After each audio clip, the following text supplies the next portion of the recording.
আমি কই গো বেতাটা কালকা ফুটো পড়ছে দেখে ফুটোর দুটো থাবো দিছে ফুটোর মারবো দেখে এই ডরে এরপর রাইজা না মারছ না কালকা আরে বেকল আর কে রে কথা কইতাছ তুমি মাছায় আর কোন কথা কইও তা না জামাল লাগে বেদ দিবে তা না আপনি না আল্লাহর রাস্তা তুমি আমার লাগা ঝগড়া কইরো না আমি আর কি কম বাজান আর কি কইব আমি আল্লাহ তোমার না আমি গরিব দেখে যে তোমার কাছে তোমার পয়সা লাগা দোয়া করুম হাস তো নামাজ পড়াম দোয়া করুম আমি ফাঁসিতে মরিলাম আগে পড়তে করলাম ফাঁসিতে মরিলাম আর এগুলা করো হ্যাঁ না আমি অন্য কথা দাও আমি টাকা যাবে ফাঁসিতে মরিলাম এই একটা কথা বলে তুমি এখন বড় মানুষ শুনো কম করতে পারো না ঠিক আছে আল্লাহর রহমত দিক আল্লাহর রহমত দিক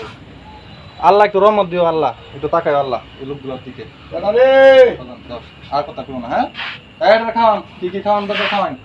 একটা সাউন্ড করে এই গাজে আমি কোনদিন কইছি খারাপ কথা না আমি কইছি না কইতাম করে আমার টাকা মনে বহুত খারাপ হচ্ছে একদিন টেস্টিংটা দেখা কামাই করলে দেখছি লোকটা কত আনন্দ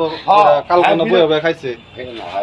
আমি অন্য কয়ে যাই কাজটা করে মনে দেখা সবাই কিন্তু একদিন মরবে ভাই হাইটা খাওয়াইলা সবাই কিন্তু মরবে আমিও মরব ভাই তুমি কবরে জব দিতে আমার মানে হ্যাঁ অনেক ভালো মনের মানুষ কিন্তু রাগ উঠলে আর মাথাতে কি হয় হারা যে কি ভাষা করে এটি পছন্দ করে আগে তুই কইতাছি যার ভাষাটা পছন্দ না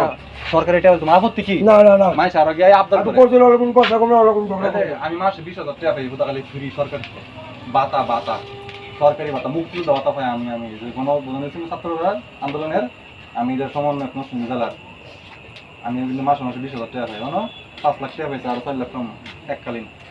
মনে করো সরকারি টিয়া এটা সারণ লাগে না ব্যাক করে ব্যাক আমি তোমার বা করে দিব না তোমার বড় মেয়ে দাঁড়ালে লেখাপড়ার দায়িত্ব আমার বুঝছো আমি বা করে দিব তুমি আর কাম এগুলো করো না হ্যাঁ মাথা ঠান্ডা রাখবা আমি কথা তোমরা চার রেখে না আরেকটা কথা কও না এই সুন্দর করে রাঁধবেন রান্না করে আর খাওয়ান না তোর আরেক বেডি কি আমার কোটিটা আমার কি আরেকটা কথা শেষ হয় সবাই খান খাওয়া দাওয়া করেন শেষ হবে কথা